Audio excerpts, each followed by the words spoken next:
अमित जी, किशोरदा के बारे में तो हम लोग बहुत सारी बातें करेंगे, लेकिन सबसे पहले मैं ये जानना चाहता हूँ कि जब आपका आगाज हुआ एज ए सिंगर, आपका पहला गाना कौन सा था? I started singing from Calcutta. अच्छा जी। कोलकाता में मेरा पहला प्रोग्राम था भवानीपुर में, उत्तम कुमार महान नायक जी। उनके इलाके में दुर्गा पूजा का कार्यक्रम था, उन्होंने ही मुझे सौंपा। अच्छा जी। बोले इससे गवाओ। अच्छा जी। मैं प्रिपेयर किया था कुछ 6 गाने गाऊंगा, तो मुझे गाना पड़ा 10 गाने। अच्छा जी। तो वो जो एक इनहिबिशन है वो निकल गया, डर निकल गया। मैं तो अरे यार अच्छा है यार। उसके बाद मैं गली गली में गाना शुरू किया। कलकत्ते के गलियों में गा रहा हूँ, इधर 500 रुपए, 800 रुपए, 1000 रुपए, 3000 रुपए, गा रहा हूँ। अभी मम्मी को मालूम पड़ गया। अच्छा। तो उन्होंने फोन किया मेरे पिताजी को, बोले वो तो यहाँ पे पढ़ाई लिखाई तो छोड़ो, तो जीरो लाता है, कुछ करता नहीं है, तुम्हारे गाने गाता है यहाँ पे गली गली में। तो पिताजी बोले very good very good very good. फिर वो शो देखने आए कलकत्ते में, रविंद्र सदन में शो हुआ था, बैंक का शो था, मुझे याद नहीं। तो मैं पिताजी शो देखने आए, मतलब मैं आता हूँ कलकत्ता। तो अभी जैसे किशोर साहब आए उस जमाने में, तो ही जस्ट केम बैक आफ्टर आराधना 69 के बाद, तो एकदम he was a one man show. कोई ऐसा था एकदम। तो जैसे आए तो तुम्हें बोला था तुम्हारे लिए मैंने फ्रंट सीट रखा है, वहाँ पे तुम बैठोगे। बोले कभी मत करना ये गलती। बोले क्यों? बोले कोई तुम्हारा गाना सुनेगा ही नहीं, सब मेरे को देखेगा। बट सही बात है, बिल्कुल बिल्कुल एक्सपीरियंस। तो मैं then we put him on the जहाँ से लाइटिंग होता है ना, वहाँ पे साइड में बैठा दिया। अभी किसी को मालूम नहीं जहाँ किशोर कुमार बैठा हुआ है, मैं गा रहा हूँ, मैं हूँ झुम झुम झुम झुम झुम रू पकड़ घूम, बाबा ऐसा कर रहे। Then he told my mother कभी उसको भेजो बॉम्बे। फिर मैं बम्बई आया। बम्बई में मुझे षणमुखानंद हॉल में इन्होंने इंट्रोड्यूस किया 1973 में। SD. Burman was the chief guest. वाह। रेस्ट इज हिस्ट्री या ज्योग्राफी, वो आप बता दीजिए क्या। आइए आइए अमित जी, प्लीज, आपका बहुत बहुत स्वागत है। Thank you. यहाँ पे विराजमान हो जाइए। Thank you. अच्छा अमित जी, आप खुद एक बेहतरीन सिंगर हैं, लेकिन किशोरदा के सुपुत्र भी हैं। तो किशोरदा के सुपुत्र होने के नाते आपके लिए कितना इजी था या मुश्किल था फिल्मों के लिए गाना? बिकॉज किशोरदा के साथ कंपैरिजन तो होता ही होगा आपका। अभी भी होता है जी। अभी ज्यादा होता है। अच्छा जी। देखिए वो मुझे कॉम्प्लेक्स कभी रहा नहीं। अच्छा अगर होता तो मैं शायद यहाँ पे आपके शो में कहाँ बैठता मैं। जी बिल्कुल। पिताजी ने सब सिखाया मुझे। I learn from him. तो मैं तो उनका एक अंश हूँ। बिल्कुल। लेकिन हाँ, he was my father was like a banyan tree. Right. मैं एक चूहा। तो लेकिन करते करते there were some music directors who really stood by me, like Laxmikant Pyarelal, Kalyan ji Anand ji, and RD. Burman. वाह, क्या बात है। और राहुल द बर्मन। आर.डी. बर्मन पर्टिकुलरली बोला कि देख किशोरदा जैसा तो कोई हो नहीं सकता, लेकिन तू कॉपी मत कर, तो अपने हिसाब से गा। अच्छा जी। करने की जरूरत नहीं है, तो आराम से गाना। तो ये बहुत बड़ा ये हुआ, उन्होंने जो मुझे गाना दिया, बड़े अच्छे लगते हैं। वाह, बड़ा ही खूबसूरत तो गाना। वो जो ऐसा हुआ तो बड़े अच्छे लगते हैं। मैं I don't sound like my father. अच्छा अमित जी, जब मतलब आर.डी. बर्मन साहब और किशोरदा का तो बड़ा हिट कॉम्बिनेशन था। हाँ जी। लेकिन जब आपने आर.डी. बर्मन साहब के साथ पहली बार गाना गाया जी। तो किशोरदा ने कहा ना कि मैं तो ऑलरेडी वहां पे कब्जा जमा रखा, अपनी दुकान कहीं और खोलो। नहीं, वो तो बहुत खुश, अंदर से बहुत खुश हुए। अच्छा जी। लेकिन फिर मुझे गाना ऐसे मिला, मैं ये बड़े अच्छे लगते हैं जी। वो एकदम से मुझे नहीं मिला। उस वक्त पंचमदा के रिहर्सल में एक दूसरी फिल्म का रिहर्सल चल रहा था, मन्ना दा और बाबा दोनों मिलके। अच्छा जी। डुएट था। तो मुझे बाबा ने बोला तू तो पंचम का बहुत बड़ा भक्त है ना, तो चल मेरे साथ। तो मैं गया। तो मैं फर्स्ट टाइम देखा आर.डी. बर्मन को उस वक्त, मतलब एकदम क्लोज थे हारमोनियम पे। तब पंचमदा को मालूम पड़ गया कि ये लड़का गाता है। हाँ। तो अचानक मेरे को देखा उन्होंने, अरे तू कैसा है? मैंने सुना तू गाना गाता है। गाना सुना। अभी फट से कोई बोले गाना सुना तो क्या होगा? हाँ। अभी जस्ट इमेजिन, बाजू में मन्ना दे बैठे हुए हैं, पिताजी, या पूरे टीम बैठे हुए हैं, सब लगाओ। तो मैंने झुमरू गाया। अच्छा जी। इतना बकवास गाया मैं, डर के मारे, मतलब कि घबरा गया मैं बहुत, गा ही नहीं पाया मैं, एकदम ना नर्वसली गाया। उसके बाद गाड़ी में जो लेक्चर दिया पिताजी ने मुझे, क्या करे, बोले क्या करेगा तू, कैसा गाता तू? बोले मुझे छोड़ दो। मैं बोला मुझे छोड़ दो, मुझे कलकत्ता जाने दो, मैं वहाँ ठीक हूँ, गली गली में गाऊंगा, ठीक है, मुझे यहाँ नहीं रहना। In the evening there comes a phone call phone call RD. Burman, वाह। हाँ ये बाबा बोल रहे हाँ बोलो क्या है, बोले कल भेजो उसको, आपके लाडले को भेजो, जो अच्छा। गाना मिल गया है, बड़े अच्छे लगते हैं, मिल गया बस। वाह क्या गाना है लेकिन। अरे तो जब भी आपको कहूँ ना कि क्या गाना है, इसका मतलब आपने गाना है।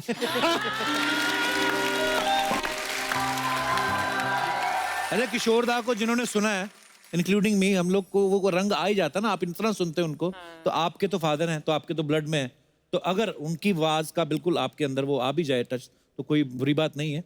कई सारे लोग हैं जो मानते हैं, मेरे फैंस हैं, और कई सारे नहीं मानते हैं।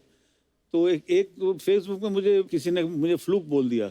अच्छा। फ्लूक, आप तो फ्लूक हो, तो मुझे बड़ा अच्छा लगा फ्लूक यार। तो मैं एक एल्बम बनाऊंगा, इसका नाम Amit Kumar as a fluke.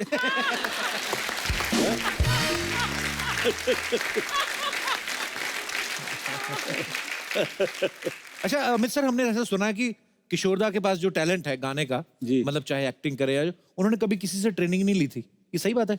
नहीं, कभी तो ट्रेनिंग नहीं। वो तो उनके गुरु थे कुंदन लाल सहगल, सहगल साहब के गाना गाते थे वो जी। बचपन से। अच्छा जी। और क्लासिकल तो उन्होंने कभी सीखा नहीं। सहगल साहब को देखते हुए सीखते हुए उन्होंने, वो ही actually could sing Saigal song, मतलब एक एक जगह जो है ना इतना खूबसूरत से गाते थे वो। वाह उन्होंने सीखा नहीं कभी। It was a gift, natural gift, my God. क्या नेचुरल बात गिफ्ट। है। और एक बता दूं आपको, जी, जी। सहगल साहब, ये गलत फहमी है, सब मीडिया बोलते he never got to meet Saigal, but that is wrong. He अच्छा। मेट सहगल। अच्छा जी। वो जब 9 साल के थे तो दादा मुन्नी अशोक कुमार जी उनको, उन्होंने कहा दादा मुन्नी मुझे सहगल से मिलाओ। तो तू सहगल से मिलकर क्या करेगा? तो फिर वो लेके गए, तो ठीक है मैं लेके चलता हूँ तेरे को, तुम मिल। तो सहगल साहब के सामने पिताजी का फेवरेट गाना सहगल साहब का, किसने ये सब खेल रचाया, वाह इतने ब्यूटीफुल गाया था उन्होंने। और सहगल साहब ने बोला था कि वाह, बोलो तुम आशीर्वाद दिया था, बोला अशोक तुम्हारा भाई बहुत अच्छा गाता है, लेकिन उनका एक अंग दोष है। क्या है? हिलता बहुत है।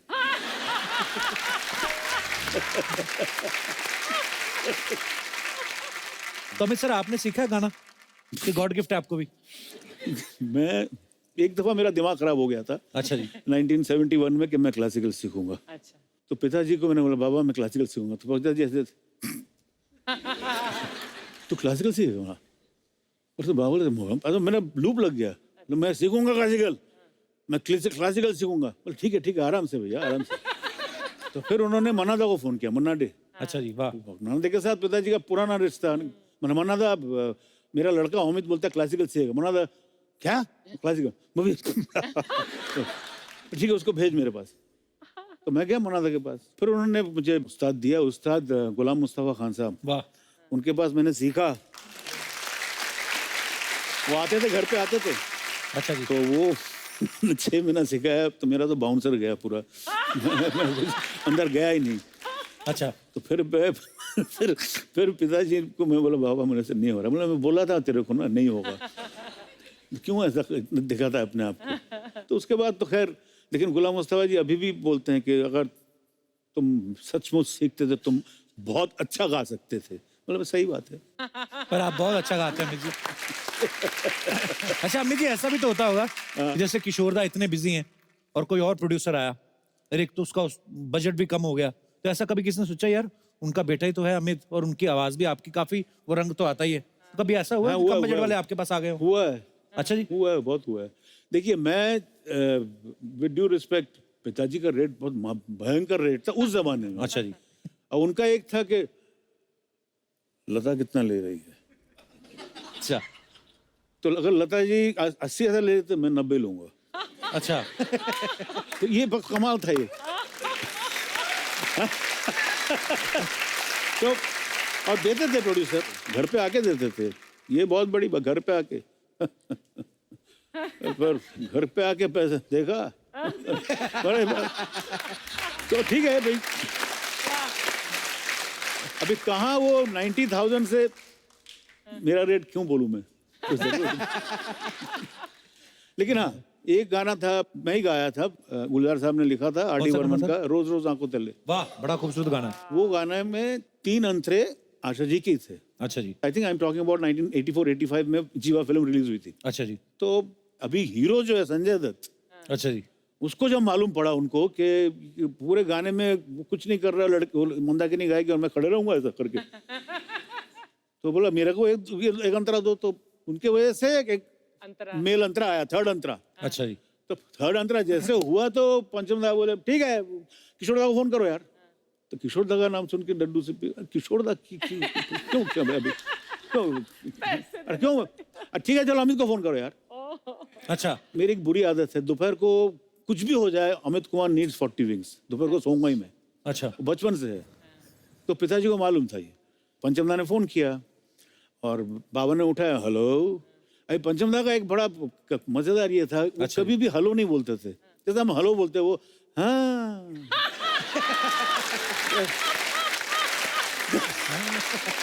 तो पहले हाँ क्या, तो बाबा वहां से हाँ, तो तो बाबा बोले तो बाबा बोले पंचम क्या कर रहे हैं हम लोग, पॉइंट पे आओ यार।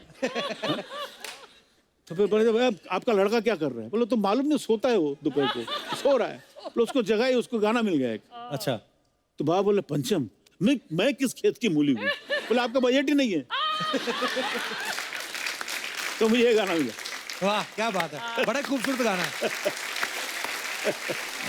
सीरियसली सर, आपके आपके परिवार के ऊपर ना एक सरस्वती माँ की कृपा है। मतलब जैसे आप बोल रहे हो कि मैंने सीखा ही नहीं है, तो मुझे लगता है कि अगर आपने नहीं सीखा तो सीखा है किसने फिर? नहीं मतलब इतना 87 when my father died, उसी साल मैं क्लासिकल सिंगिंग, मतलब लाइट क्लासिकल, सत्यनारायण मिश्रा जी आज वो भी नहीं है दुनिया में, जो उन्होंने मुझे 6 साल अच्छा मार मार के सिखाया। वाह। बस उसके बाद मुझे सब गाने मिलना शुरू किया। मुझे लक्ष्मी जी मुझे बोलते थे तेरा वॉइस का क्वालिटी बहुत अच्छा है, कंट्रोल गड़बड़ करता है, सीरियस नहीं तो तेरा वॉइस का क्वालिटी बहुत अच्छा है, लेकिन सुरेश वाडकर जैसे अच्छा गाता है, शैलेंद्र सिंह का वॉइस अच्छा है, सब अच्छा है, लेकिन तू सीरियस नहीं है। लेकिन उन्होंने गाना दिया मुझे, कह दो कि तुम सब, मैं I sang for almost all the heroes. Anil Kapoor, Dilip Sahab के लिए गाया, देव साहब के लिए गाया, राजेश खन्ना के लिए गाया, अमिताभ बच्चन के लिए गाया, list is endless. I sang for everyone and I thanks to all the music directors. अच्छा, मैं एक चीज कन्फेस करना चाहता हूँ। जी, मुझे ना पता नहीं था कि ये बड़े अच्छे लगते हैं, आपने गाया। मुझे लगता था किशोर दा ने गाया। और एक और चीज बताऊं सर, थैंक यू। अभी मुझे पता चला कि ये गाना भी आपने गाया है। कि कह दो कि तुम हो मेरी वरना। हाँ, मुझे पता नहीं था। इसका मतलब मैं I am a great grandfather और व्हाट? सर आप कमाल हो, हमारा सौभाग्य है सर आज आप हमारे स्टूडियो में हो। मेरा सौभाग्य तो ये है कि मैं आज आया हूँ आपके शो सर में। मुझे तो दर्शन हो गए साक्षात किशोर दा के। मैं संगीतकार सबके साथ काम किया, ऑल द म्यूजिक डायरेक्टर्स, जी। And I was so lucky. मतलब कि एक मेरी अच्छा थी एसडी बर्मन, वो नहीं हो पाई, he died, but he came for my first show. अच्छा जी। एंड ही, हम ऑडियंस में बैठे थे षणमुखानंद में, वहां से उन्होंने गार्लैंड फेंका था मेरे ऊपर। वाह। That was the best award I saw. क्या बात है। और थैंक यू। और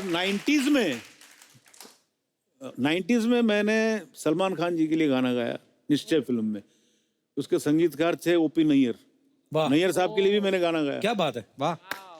तो उसका एक मजेदार किस्सा है। निश्चय में कौन सा गाना निश्चय में देखो देखो तुम हो गया मैं गुम। सर मुझे एक बार फिर से माफ कर देना। मुझे लगा नहीं, आपको क्या लगा? नहीं मुझे लगा एसपी बालासुब्रमण्यम साहब, क्योंकि उनके गाने भी थे ना फिल्म में। सही बात है, लेकिन मैं गाया था। क्या बात है यार, मैं गाया। वाह।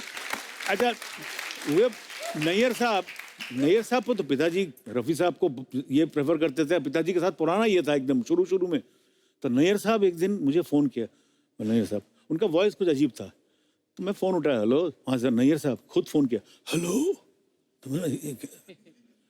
तो कौन बोल रहा है? मैं ओपी नैयर बोल रहा हूँ, अमित है? नहीं, हाँ मैं अमित बोल रहा हूँ। बेटा मैं ऐसा पिक्चर में मुझे, सर आपको बोलने की जरूरत नहीं, जू होटल में आ जाओ, करेक्ट 10 बजे आना बेटा, रिहर्सल करेंगे, तुम और कविता दोनों डुएट गाना है और भी एक सोलो गाना है सब। तो मैं गया। अच्छा, मैं 10 बजे पहुंच नहीं पाया कपिल जी, मैं 10:10 में पहुंचा। तो he was standing on the door ऐसा करके, ये कोई वक्त हुआ आने का? पर 10 मिनट, तुम क्या अपने आप को मोहम्मद रफी समझते हो? अरे बाप रे, मतलब नहीं, मैं तो And I am, I am a military man. 10 बज के 10 मिनट. ठीक है सर. उसके बाद उन्होंने मुझे यही गाना मुझे कविता को कम से कम 6 दिन तक रिहर्सल करवाया. वाह, 6 दिन बड़ा तक? खूबसूरत गाना है. उसके बाद हमने बॉम्बे लैब में गाना रिकॉर्डिंग हुआ. अच्छा, उनका क्या था, होता था कि 10 बजे 10:30 बजे टेक शुरू किया, 12 बजे Back up. मैंने कविता से कहा, मेरे को अच्छा नहीं लगा. मैंने कहा कि मेरे को I think I should go for another take. ठीक नहीं गया मैं. तो कविता बोले मैं नहीं बोलूंगी, तुम बोलो. तो मतलब नेहर साहब, हाँ बेटा बोलो. मैं और एक टेक लेना चाहता हूँ. तुम इससे अच्छा नहीं गा सकते.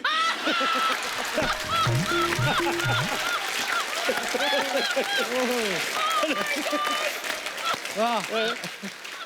अच्छा, ऊपर वाले का कर्म देखो कैसा. मैं पता ही नहीं था कि मैं इनका फैन हूँ. कि मतलब देखो देखो तुम जब गाना निश्चय फिल्म में, हाँ. क्योंकि उसमें हाँ उन्होंने भी एसपी वाला सुर उन्होंने सबने भी गा. पर ये सर हो जाए, बड़ा मजेदार गाना है. मतलब ये फैमिली के ऊपर ये कृपा है ऊपर वाले की. बात करते हैं तो हंसा देते हैं, गाते हैं तो आपको उस दुनिया में पहुंचा देते हैं. तो ये वाकई ये ऊपर वाला दे तो दे बस, कि मजा आ गया मिलके आज कसम से. Thank you. अमित जी से बातें करके बहुत मजा आ रहा है. तो चलिए इस मजे को जो है थोड़ा और आगे बढ़ाते हैं. अब मैं यहाँ पे इनवाइट करने जा रहा हूँ किशोरदा की फैमिली से 2 और मेहमानों को. इनमें से एक ऐसी शख्सियत है जिन्होंने किशोरदा की जिंदगी को ना सिर्फ करीब से देखा है, बल्कि इनकी खूबसूरती को देख के किशोरदा ने अपनी जिंदगी इनके नाम कर दी. तो इन्होंने हमें मन के मीत, हमजोली, महबूब की मेहंदी, मन चली, विदाई और बैराग जैसी सुपरहिट फिल्में दी हैं. So please welcome the very beautiful actress Leena Chandavarkar ji, और साथ में किशोरदा के छोटे सुपुत्र वेरी टैलेंटेड सुमित कुमार जी. जोरदार तालियां हो जाए. लीना जी, आपका बहुत बहुत स्वागत है. हम धन्य हो गए, आप हमारे शो में आए हैं. मैं क्या बोलूं, हम लोग घर में आपको देखते थे और मैं बताया कि किशोरदा कहते थे कि जो हंसाता है दुनिया को वो भगवान के बाद होता है. So sweet. Thank you. आपका बहुत बहुत स्वागत है. मैं अभी अमित जी से यही कह रहा था कि हमें सौभाग्य नहीं मिला कभी किशोरदा से मुलाकात करने का, पर आज ये हमारा सौभाग्य है. आप आज उनका परिवार हमारे साथ है, तो जोरदार तालियां हो जाएं आज. लीना मैम, सबसे पहले तो हमें ये बताइए, आप जितनी बला की खूबसूरत है. जी थैंक यू. किशोरदा उतने ही शरारती थे, उतने ही मजाकिया थे. तो आपके चक्कर में सीरियस कैसे हो गए हो? जी मतलब जब आप उन्होंने जब आपको प्रपोज किया तो नॉर्मली किया था, गाना वाना गा के किया था? अरे बाप रे, वो मत पूछिए. पहली लाइफ की ट्रेजेडी में अच्छा जी. ज्यादा दिन नहीं हुए थे. मैंने कहा मैं काम नहीं कर सकती. मैं तो बोलने लगे कोई बात नहीं, तुम स्टोरी तो सुन लो. नहीं मैं नहीं कर सकती. करते करते मना लिया, नन का रोल दिया, बहुत सुंदर. अच्छा जी. फिर उसके बाद में मैं घर पे बुलाया, अमित सब लोग थे. अच्छा जी. उन्होंने कहा कि तुम खाना बड़ा अच्छा बनाते हो, क्योंकि मैं नॉर्मल होने लगी जब मैं. अब हुआ ये कि उन्होंने बोलते बोलते बोल ही दिया कि अगर ऐसा नहीं, अगर कभी सोचो शादी के लिए तो मेरा प्रपोजल सबसे पहले. मैं बोला क्या आपके लिए शादी इतना क्या कोई मायने नहीं रखती है? आप जिसके साथ भी काम करते हो. किसी ने मुझे भड़काया था, संजीव कुमार. उन्होंने बाद में बता, संजीव कुमार जी ने बताया था. संजीव जी ने मुझे बोला वो फिर फिल्में लेना चाहते ना, पहले राखी बांधो. मतलब क्या, तो बोलते शादी करोगी? तो मैंने कहा नहीं, क्यों शादी करूं, मैं उनकी फैन हूँ. फिर उसके बाद में उन्होंने जब कहा मेरा प्रपोजल है, तो मैंने कहा नहीं, आपने क्यों ऐसा बोला? तो बोलते अच्छा कैंसिल कर दो, मेरी फिल्म मत छोड़ना, तुम सीनियर है और इतने मेरे फेवरेट हैं. तो मैंने कहा नहीं फिल्म नहीं, लेकिन शादी नहीं. तो बोले ठीक है. फिर उसके बाद में मैं जब आई मामा से मिलने, तो बोलती ये मुसीबत फिर से मेरे गले में आ गई. अच्छा. मतलब जो हुआ था मेरा, ससुराल से मैं घर आ गई और कहाँ जाती. मुझे बहुत लग गई बात. बोलते हैं ना अपना मैंने कहा पापा मुझे इतना प्यार करते, मैं भी ऐसे कैसे कह दिया. फिर मैंने उनको फ़ोन लगा, मैंने बस सुनिए, तो उठाया था. हाँ लीना तुम? मैंने कहा देखिए, आपने उस दिन कहा था ना कि आप शादी करना चाहते हैं. सीरियसली कहा था या ऐसे? अरे बाबा वो तो हो गई ना बात, मैंने तो सॉरी पे बोला, ये भी हो गया सब.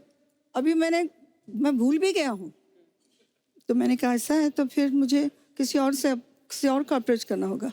मैं जाके रास्ते में किसी को पूछूंगा आपकी शादी हुई है? नहीं, आप मुझसे शादी कर सकते हैं. फिर बाद में पता क्या बोलते हैं, अरे बाप रे, मैं सोचता था मैं ही सबसे बड़ा, तुम तो मुझसे भी बड़ी। सुमित, आपको याद है कोई किस्सा किशोरदा का? इसका एक किस्सा मैं बताता हूँ। हमारे जो बंगलो है, किशोर साहब के बंगलो, उसके मानिक जी के ऊपर जो स्कूल है लगा हुआ है, एकदम जो दीवार है। दादा नो प्लीज। नहीं एक मिनट, अरे this is the family show, family show, इसमें कोई ये नहीं। फैमिली शो में सब बता दो। our father was open book यार, वैसा इंसान पैदा ही नहीं होगा, one of a kind, ये तो मैं बोलूंगा एब्सोल्युटली। तो स्कूल वहाँ पे बच्चे लोग क्रिकेट खेलते थे, गार्डन था वहाँ पे और वो ग्लास हाउस था। तो ऐसा हुआ कि बच्चे लोग खेल रहे हैं, तो वो ग्लास हाउस बनाया था, तो बॉल आके धाड़ तोड़ दिया कांच। अच्छा। अब पिताजी एकदम, वहां से जो उनका बड़ा डिस्ट्रिक्ट glass। शुरू हुआ, गालियों का जो प्रचार शुरू हुआ, वो बोल नहीं सकता मैं, तेरी भाबा भाबा भाबा भाबा भाबा भाबा भाबा भाबा भाबा भाबा, बच्चे लोग और प्रिंसिपल भी खड़े वहां पे, भाबा भाबा भाबा भाबा भाबा। अभी मैं पीछे से आ गया, क्या हुआ क्या हुआ? बाबा ऐसा मेरा कांच तोड़ दिया, मैं भी वहां से भाबा भाबा भाबा भाबा भाबा, मेरा भी शुरू हो गया भाबा भाबा भाबा, तेरी भाबा भाबा। ये छोटा क्या हुआ क्या हुआ? हाँ मैंने कुछ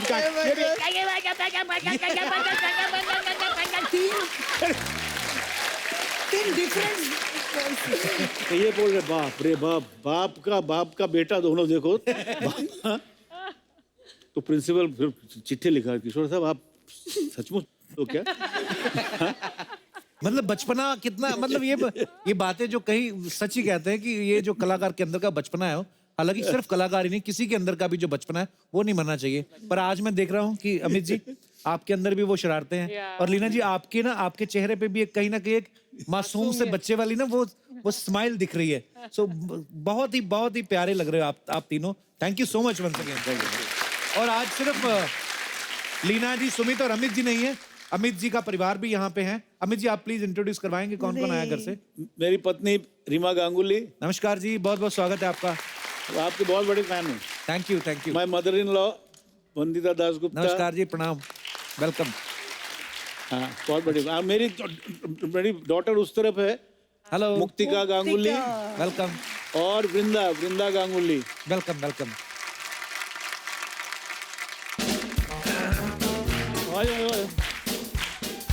वो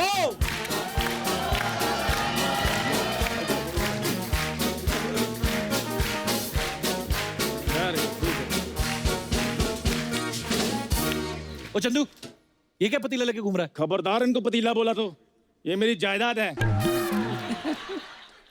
पतीले कौन सी जायदाद होती है बे? अच्छा, मुकेश अंबानी की अंटीला हो सकती है, मेरी पतीला नहीं हो सकती।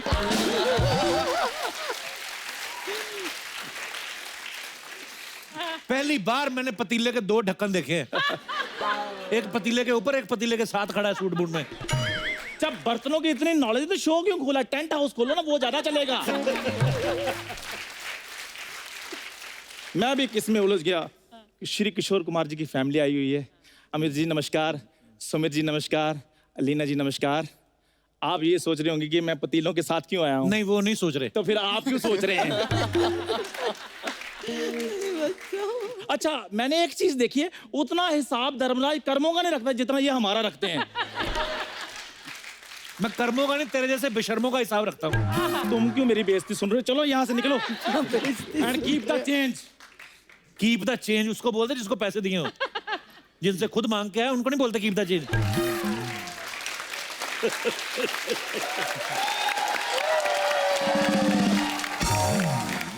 जब आपको पता होता कि पैसे देने होते तो फिर देते क्यों नहीं हो? लोग तुम्हारे घर से खाली जाते हैं। ये शो है, तेरा सिग्नल नहीं है कि जहां मैं जी में आया तो मांगना शुरू कर देता तू। देखो मेरी बात सुनो प्लीज, मैं आज म्यूजिक के मूड से आया हूँ। अच्छा। मैं बातें करने के लिए आया हूँ, आप मुझे प्लीज डिस्टर्ब ना करें। बड़ा तेरा छोटे तबले जैसा मुंह है तेरा।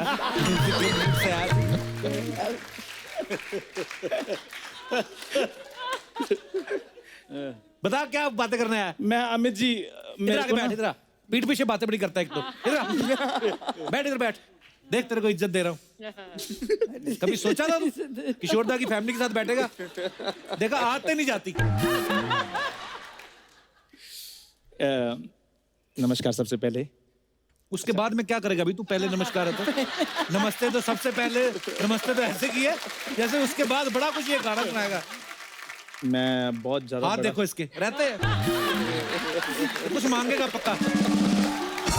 अच्छा क्या करने आया था बता दो सही। खैर अमित जी, वो मैंने कुछ चीजें देखी कि जो म्यूजिक में मेरे को अच्छी नहीं लगती। कौन सी चीजें नहीं तुझे अच्छी लगी? जो भेदभाव होता है ना, वो नहीं अच्छा लगता मुझे। क्या भेदभाव होता है? हारमोनियम में जो ब्लैक कीज ऊपर होती हैं, व्हाइट वाली नीचे होती हैं। कर दी ना जाहिलों वाली बात। हाँ, नहीं वो हमारे बुजुर्ग कहते हैं ना अर्चना जी कि जिस थाली में खाओ उसमें छेद नहीं करना चाहिए। और जब बांसुरी बजाते हैं तो उसमें इतने सारे छेद होते हैं। मैंने कहा था ना ये जाहिलों वाली बात करेगा। बांसुरी में छेद इसलिए होते हैं ताकि वो सुर निकले उसके। अच्छा हाँ। एक सुर के लिए छेद, तो ससुर के लिए तो फिर सुरंग बना देते होंगे। देखा मैंने कहा था ये ऐसी बातें करेगा।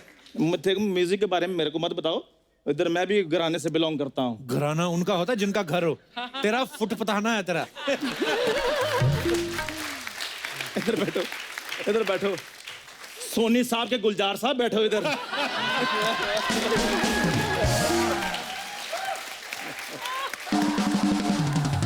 क्या शब्द दिया आपने, फुट पताना।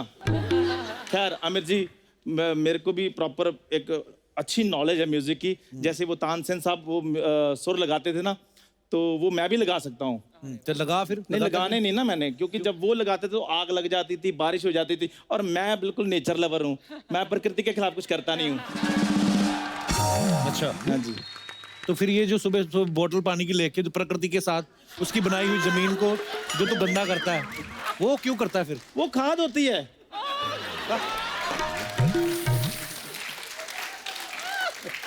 गाना गाना छोड़ दिया तूने? मैंने छोड़ दिया था, तब भी छोड़ दिया था। फिर मैंने कहा मेरे बस की बात नहीं है गाना गाना। फिर मैंने लिखना शुरू कर दिया। अच्छा हाँ, लिखता बहुत है ये। मैं बहुत लिखता हूँ। क्या? सोनी को चिट्ठी लिखता है, मेरे को क्राइम पेट्रोल में एज ए लास्ट ले लो। क्यों लिखता है ये सब चिट्ठियां? सारी जान तो हमारी इधर निकाल देता, फिर उधर लास्ट का रोल मिलेगा हमें।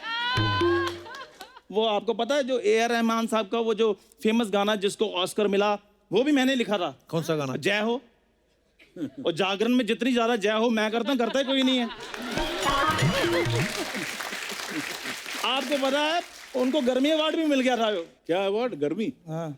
जिसने सारी उम्र ना जिसके घमौरियां निकली हो उसको तो गर्मी लगेगा ना। गर्मी नहीं होता बे, ग्रैमी अवार्ड होता है वो। अच्छा, गर्मियों की छुट्टियां हो जाती हैं, गर्मियों के कपड़े हो सकते हैं, तो गर्मी का अवार्ड नहीं हो सकता? अच्छा आप में से कोई बच्चा पूछ रहा था ना कि आयोडीन की कमी से क्या होता है? ये होता है। ये जो फालतू की बातें कर रहा है ना ये। देखो कपूर शर्मा, समय से पहले और भाग्य से ज्यादा आयोडीन किसी को नहीं मिलता। भगवान ने जिसको आयोडीन जितना देना वो दे ही देना है। पीठ पीछे कोई बातें कर रहा है, इधर आके बैठ। नहीं, वो बड़े लोग बैठे हैं। इसको ये प्रॉब्लम है, इसको सोफे बिठा दो ना, इसके घमौरियां निकल आती हैं। इसको इज्जत नहीं हजम होती। स्पॉट दादा ये बहुत तंग कर रहा है। जैसे यहाँ पे आप लोग फ्रूट रखते हो ना, एक हंटर भी रखा करो, इसको लगेगा। स्पॉट दादा, पहले वो मेन पतीले रखो यार, जो मैं काम करने के लिए इधर आया हूँ। क्या करना है? मैंने उधर ढाबा खोलना अपना। अरे वाह चंदू आइला, कैसा है रे चंदू? मैं बहुत अच्छा ही ले। अरे वाह मुबारक हो। अब घर के बर्तन भी बिकना चालू हो गए। इधर मैं बर्तन नहीं बेचने आया हूँ। बर्तन में ओ माय गॉड, अरे क्या बात है, किशोर जी की फैमिली से कुमार जाइले, जोरदार ताली हो जाए। हेलो सर, कैसे कैसे हैं? धीरे से। अब मेरे को पता चला है चंदू क्यों आता है इधर। क्यों? जब बड़े बड़े सेलिब्रिटी लोग आते हैं ना, तो एक खाली बर्तन लेकर आता है मांगने के लिए। देख क्या रहा है, माटूंगा क्या मंगोड़ी? मैं मांगने के लिए नहीं आया हूँ, उधर मैंने ढाबा खोलना है। ढाबा खोलना है तो जल्दी खोल बाबा, क्योंकि बाद में तेरा सामान हमको फेंकना भी रहता है।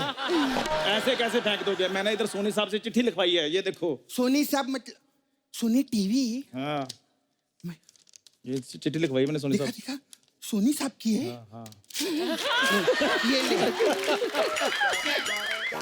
जा, सोनी साहब को बुला के मैं बात करेगी उनसे। अच्छा, मुझे पता था इसने ऐसे करना है, इसलिए मैंने चिट्ठी लिखवाई ही नहीं।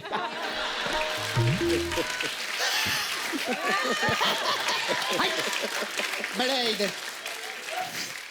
सेलिब्रिटी लोग से बात करेगी। कैसे सर, एकदम सर एक सच्ची बात बोलूं, पूरी दुनिया के लिए ना आपकी फैमिली बहुत बड़ा इंस्पिरेशन है, सच्ची में। आप सब लोग को देखकर ना दिल एकदम उठ लियो ऐसा हो गया।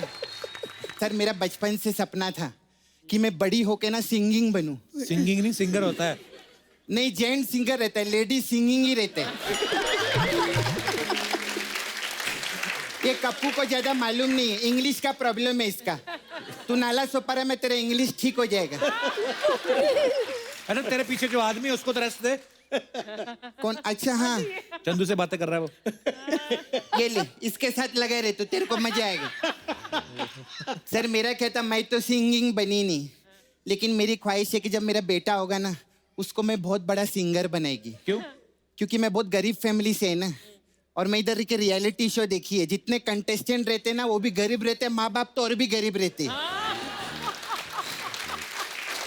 और सर क्या रहता है, गरीब लोग रहते हैं ना उनको बहुत वोट मिलते। मैं चाहती है मेरा बेटा रहे ना उसको बहुत सारा वोट मिले, इतना वोट मिले कि बड़ा होके वो बहुत बड़ा मंत्री बने, और बहुत बड़ा मंत्री बनने के बाद ना वो एक बहुत बड़े शो में ना जाके कुर्सी पे बैठे, और फिर बाद में एक महिला आए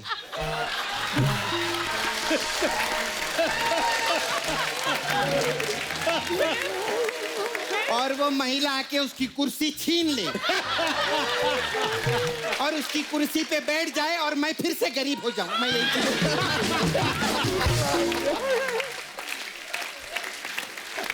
सपना मेरी बात सुनो, रियलिटी शो में काम करने के लिए टैलेंट होना चाहिए। अच्छा, रियलिटी शो में नहीं, किसी भी शो में टैलेंट मांगता ही मांगता है। बिल्कुल। इसको क्यों समझा रहे? ये तो तेरा दोस्त है। चलो दोस्त हूं तो क्या हुआ, उन लोगों की तरह तो नहीं ना जो भांजे होकर भांजियां बन बन कर इधर काम ढूंढ रहे हैं।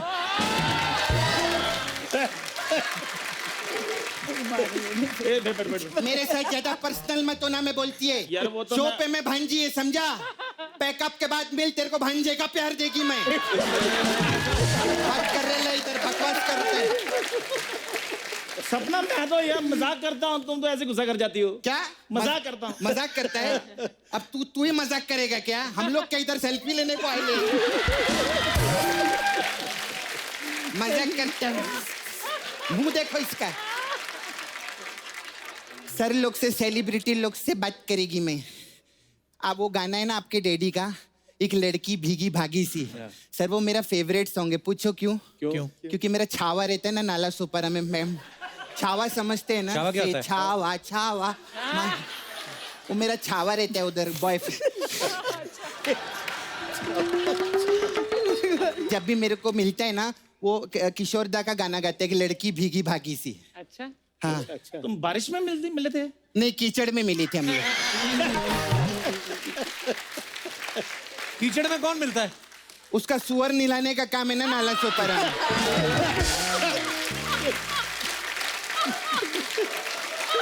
हंसने का क्या तुम लोग?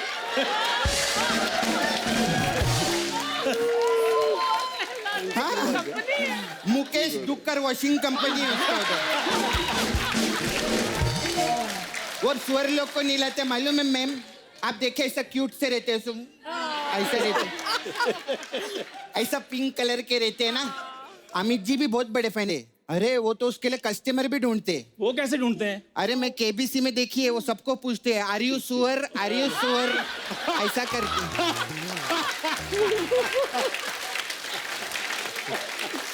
मुकेश तो सर उधर नाला सोपारा में इतना फेमस हो गया है ना सर अभी कि उस पे तो आप लोग पिक्चर में बायोपिक पिक्चर बनाते हैं ना, उस पे हम बायोपिक बना रहे। हाँ, उसका नाम है सुअरनामा।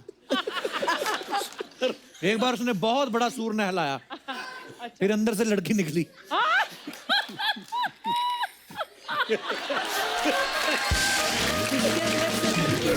फिर उसको दोबारा नहलाया, फिर वो लड़का निकला। तेरी बात कर रहे, तू क्या देखता है इधर? तेरे बारे में बोलता है वो। और उसने बूट पहने हुए थे। हाँ, वो भी काले रंग के, और एक ही शर्ट पैंट पहन के घूमता है वो 5 साल से, गमछा लगा के। सपना क्यों गुस्सा कर रही हो? मेरी बात सुनो, तुम जो मर्जी लिख लो, लेकिन मैंने इधर ऊपर लिखवा ही देना है, चंदू दा ढाबा। चंदू दा ढाबा। तो एक काम कर, बाहर जाके चाय की टेपरी खोल के इधर और जाके। पप्पू, ये कल की लड़की मेरे को सिखाई कि मैंने क्या खोलना है। ए मैं भले कल की लड़की है, लेकिन परसों तक का कमाई है, मैंने समझा।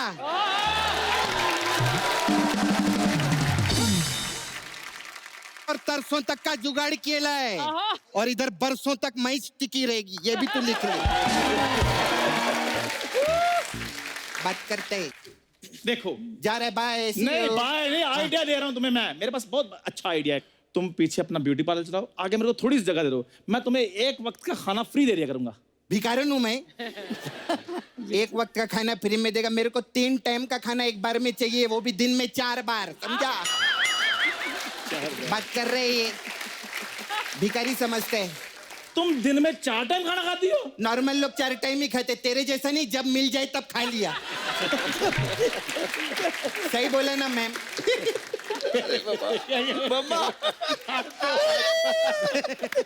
ये भिखारी लोग आते ऐसे रहते हैं लोग। सपना, तू इतना खाना खाती है, हाँ। तो अंदर मसाज करते कि पहाड़ तोड़ती है? कप्पू तेरे को मालूम नहीं कितनी जान लगती है, मालूम है मसाज करने में? कैसे? आपको पता है मैम, कल एक अंकल आए, उनके पेट पे मैं मसाज कर रही थी, मैंने पूरी जान लगाई, उनकी नान बाहर आ गई। मालूम?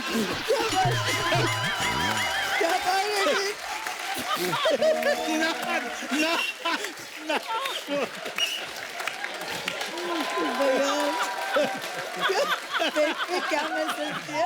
देखो सपना, मेरी बात सुनो, मेरा ढाबा खोलने दो। मेरा ढाबा खोलने दो, मैं तुम्हें नए नए नान बना के दूंगा। अच्छा, हाँ। नॉनसेंस बात मत करना, समझा? इधर बड़ा है, तू क्या खोलेगा? तू चल, डिस्टर्ब नहीं कर, बड़े बड़े लोग हैं, किशोर दा की फैमिली आई ली, कप्पू को भी डिस्टर्ब कर रहा है। ओए ओए रुको रुको, मेरी बात सुनो। क्या? आज तुम दोनों भाई बहन मिलकर एक अबला पुरुष को यहाँ से निकाल रहे हो ना? अबला पुरुष। अगले हफ्ते तक मैंने इधर ढाबा नहीं खोला ना, तो उससे अगले हफ्ते खोल लूंगा, कोई बात नहीं। तू भाग इधर से। मेरी बात सुनो यार। क्या? देखो, मिलजुल के काम कर लेते हैं ऐसे। ऐसे क्या? आगे शब्द ही नहीं है, निकल यहाँ से। अच्छा मेरी बात सुनो। क्या? ये रख अपने पास। यार मेरी बात, अब एक भी डायलॉग नहीं, निकलना इधर से, काय को टाइम पास कर रहा है इधर? इसका क्या एक भी? Okay ma'am, bye.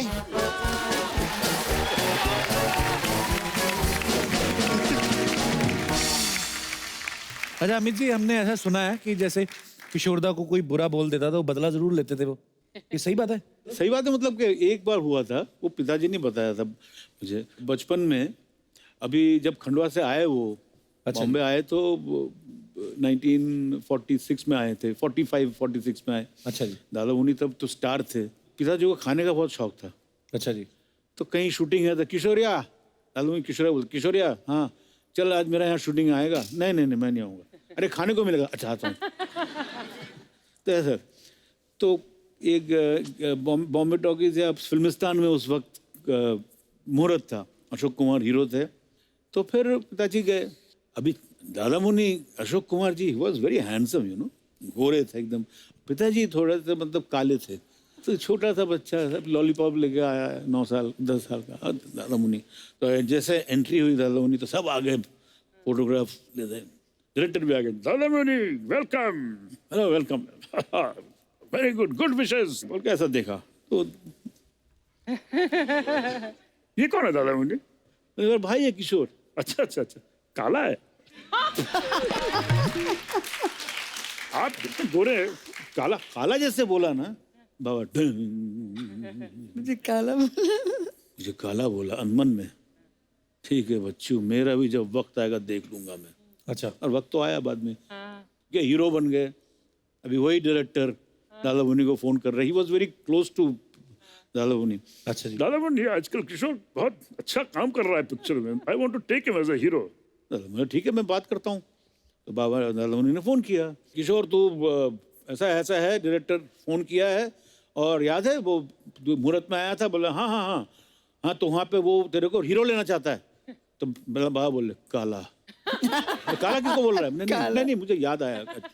तो बदतमीजी मत करना, वो उसका आदमी आएगा, हाँ तो जाके मिलना ऑफिस में, मैनेजर आए। तो बाबा बोले ठीक है मैं ज़रूर आऊँगा, लेकिन मेरे कुछ शर्तें हैं। बोले क्या है बोलिए। बोले मैं जब आऊँगा उनसे मिलने डायरेक्टर साहब से, प्रोड्यूसर डायरेक्टर, तो उनका ऑफिस तो होगा वहाँ पे? बोला बिल्कुल ऑफिस है, वहाँ पे टेबल तो होगा? हाँ। बोले इस तरफ चेयर होगा, वहाँ पे बैठे होंगे वहाँ। तो मेरी जब एंट्री होगी तो मेरी एंट्री में मैं वहाँ से गुलाटी मारते मारते आऊँगा, ऐसे गुलाटी मारते मारते मारते मारते मैं टेबल के ऊपर आके खड़े हो जाऊँगा ऐसा करके, और वो वहाँ से उठ के वो भी गुलाटी मार के टेबल के ऊपर खड़े हो जाएंगे। अच्छा, वहाँ पे दोनों ऐसा सैल्यूट करके दोनों, वहाँ पे बिजनेस की बात होगी। बल बल बल बल बल hello how nice meeting you. हाँ कितना पैसा लोगे क्या? बल बल बल ये पिक्चर है, तुम हीरो हो, बल बल बल। उसके बाद गुलाटी मारते मारते मैं निकल जाऊंगा, और वो भी गुलाटी मारते मारते वहाँ पे बैठ के वो चेयर, घूमता हुआ चेयर में घूमेंगे। अच्छा। ये मेरी शर्त है। उसने जाके बोल दिया, अच्छा, बस ये बिकम फिरोशस हो गए। फोन किया उन्होंने, दादा मोदी क्या हुआ? क्या किया उसने? बोले मैं उससे हीरो लेना चाहता था, लेकिन थैंक यू, लेकिन उसने ऐसा बदतमीजी की, उसने ऐसा किया, पूरा सुना दिया। तो अच्छा मैं देखता हूँ। फोन रखा, फिर दादा मोदी घूमे, फोन किया, तूने क्या किया? मेरी इज्जत का फालूदा कर दिया, तू अब भी है मेरे पास। पिताजी गए जाके, तो अच्छा दादा मोदी घूम रहे थे वहां पे, मतलब जैसा शेर घूमता है ना पिंजरों में, वेट कर रहे हैं। तो जैसे पिताजी की एंट्री हुई तो ऐसा देखा, आज हंसी भी है।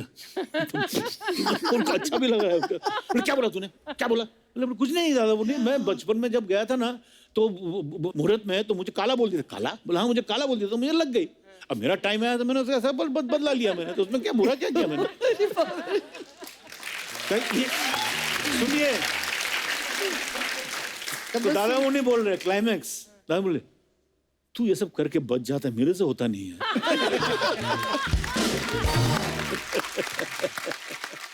अच्छा, तेरी कसम और एक लव स्टोरी जो 2 फिल्में आई थी, अमित जी ने पूरे पूरे उसमें गाने गाए। अमित जी, अगर किशोर साहब के इतने सारे मजेदार किस्से हैं तो आपके तो कितने सारे किस्से होंगे। देखिए लव स्टोरी जिसमें मैं I became the voice of Kumar Gaurav ji. हाँ, कुमार गौरव का वॉइस हो गया था जी, बिल्कुल। Thanks to R D Burman ji, Rahul Rawail, Rajendra Kumar ji. जी, अभी हमारे इंडस्ट्री में अच्छे लोग बहुत हैं और दूसरे किस्म के लोग बहुत हैं जो हवा देते हैं।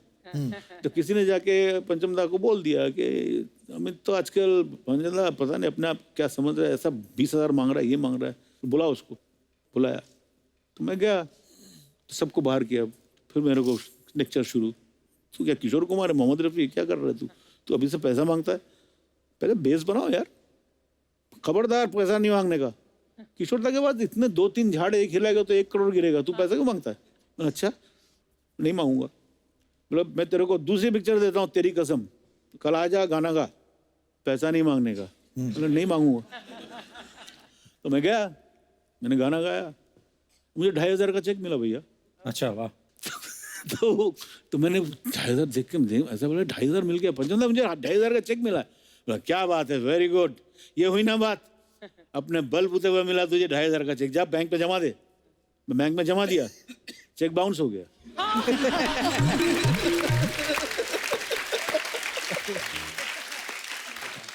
2,500 का चेक मिल गया। तो जैसे ओक की हुआ टेक गाना, ये जमी गा रही आसमां गा रहा है जी। अच्छा गाना रिकॉर्डिंग हो गया तो बख्शी साहब ने लिखा था, तो गुलशन बावरा जी, वो पूरा ग्रुप था ना पंचमदा का, ओए उसने मुझे ओए उल्लू के पट्टे, तूने अंतरे में शौक को शौक बोल दिया। शौक था, शौक। शौक कलियों, मैंने शौक कलियों के, बोला मैं क्या करूं? बोला पंचम को क्या हो गया? बोला क्या मालूम। बोला फिर से डब करो। डब किया, अभी चला गया, अभी पिक्चराइज भी हो गया अभी। अच्छा, तो ऐसे ही चला गया। अभी ऐसे ही चला गया, तो अभी रिकॉर्ड में शौक ही है। वाह।